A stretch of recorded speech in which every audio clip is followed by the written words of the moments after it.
Y-KIRAN.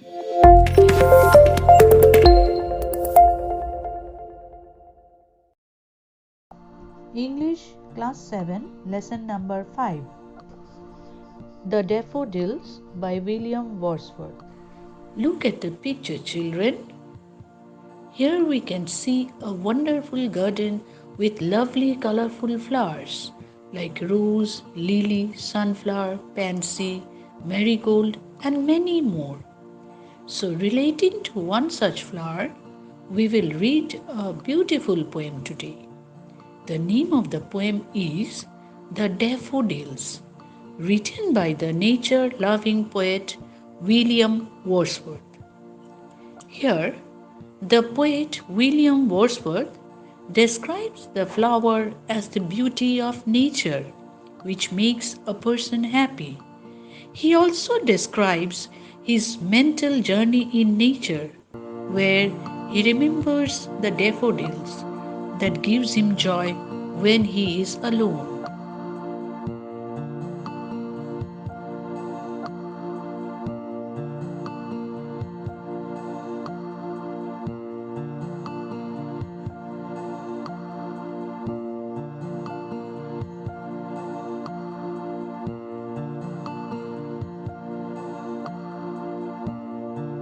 So here I begin the poem, The Daffodils.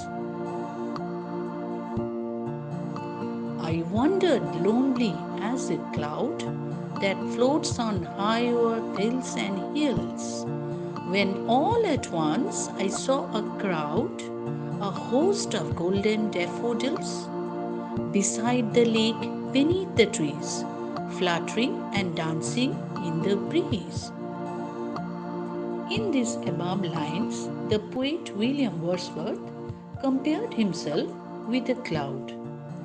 Just as the cloud floats over hills and valleys, so also the poet walked across the countryside aimlessly. Then suddenly he saw a large number of golden daffodils beside the lake. They were fluttering in the breeze, which seemed to him as if they were dancing.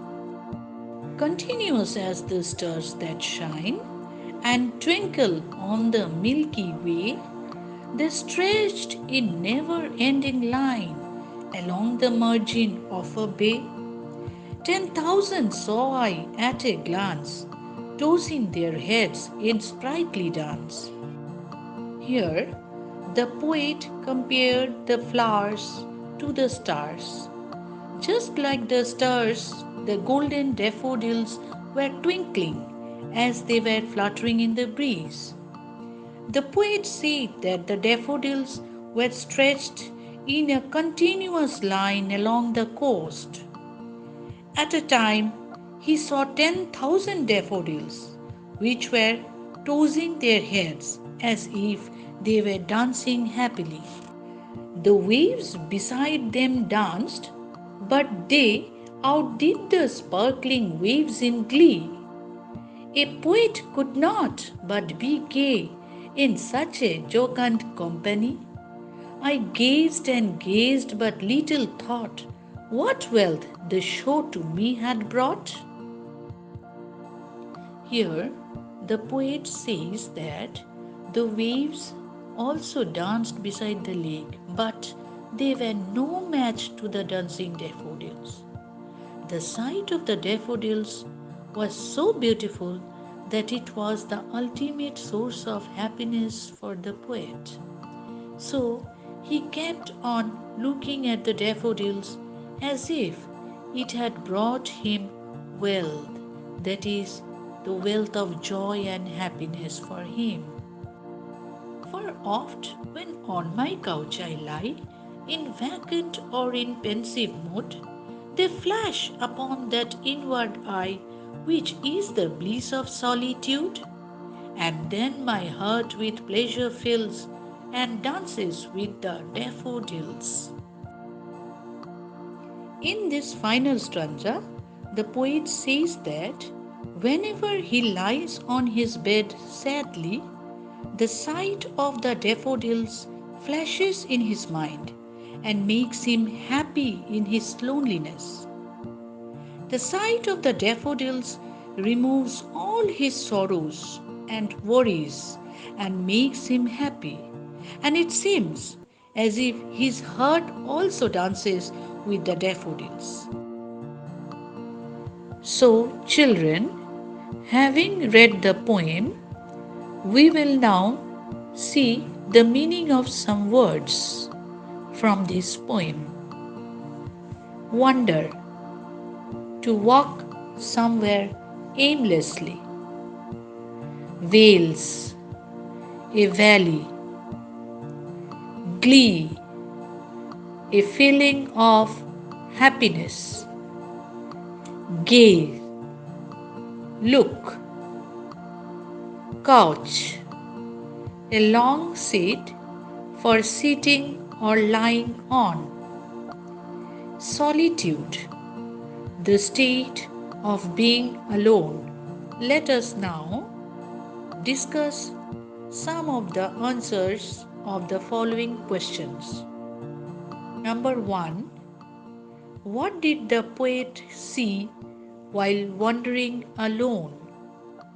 Answer will be a host of golden daffodils. Number 2. What does the poet compare himself to? Answer will be a piece of lonely cloud. Now let us see some rhyming words from the poem. Rhyming words are those words having the same ending sound. And here in this poem, we will find the rhyming words as trees, breeze, shine, line, way, bay, glance, dance, they, gay, thought, brought. So children, I hope all of you have understood the poem.